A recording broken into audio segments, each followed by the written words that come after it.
Welcome back to Lessons from the Front. Today we're taking a closer look at one of the most effective and often overlooked British support weapons of the later war, the Polsten 20mm anti-aircraft gun. This weapon will be featuring in an upcoming bolt action report set around the old church at Oosterbeek, which will be released here on this channel very soon.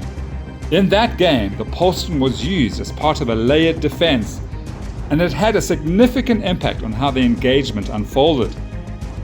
Rather than just talking through the weapon myself, I thought it might be nice for you to hear from my opponent from that game, Richard, and he fielded 2 Polsten teams as part of his defense.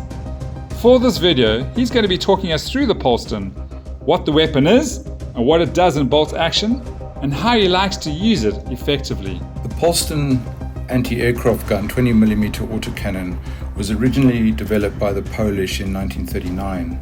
After the German invasion, the designers moved to England and they developed a simplified version which ultimately became the Polsten that we know in our game, which was it was a simplified version of the 20mm Oerlikon.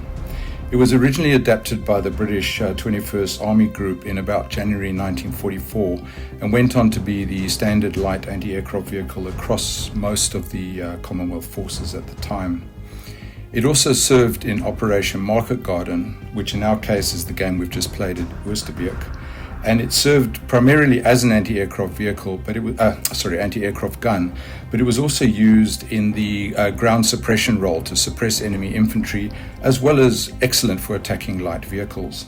Both these reasons are why I love to use it in the bolt action game, because it's a very good anti-infantry infantry weapon, and it is also very good to take out those nuisance light vehicles and enemy transports. How do I use it in bolt action? Well, effectively, if you look at the stats, it's got a 1-inch template, 2 shots, so you can get 2 templates. You could get up to 6 infantry under there, or you can use it in the anti-tank role. In the high explosive role, the 1-inch template has a penetration of 1, and in the anti-tank role of +2. So it makes it quite dangerous for vehicles to get too close to it.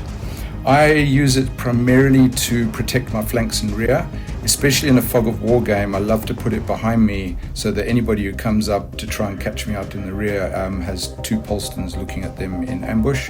And I also often use it to protect my flanks when there's outflanking options on the table.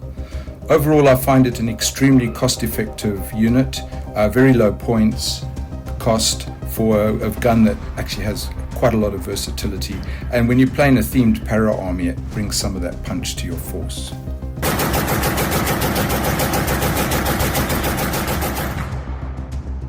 Thanks, Richard. Thanks for sharing your insight on the Polsten 20mm anti-aircraft gun with us. That reminds me, when I played against you, that the fact that your 2 guns were mounted on rotating platforms meant that you could pivot a full 360 degrees, stay in ambush, and then fire in any direction without penalty. It certainly made approaching your positions in that game a real challenge, and I can see why you like using it as a defensive weapon. I'll be putting the Polsten stats up on the screen in just a moment, in fact right now, so feel free to pause the video and take a closer look. That game that Richard and I played will be on the channel as a full after-action report once I find time to put the content together.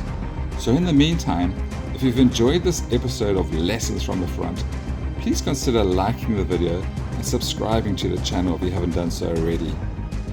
So until next time guys, happy gaming!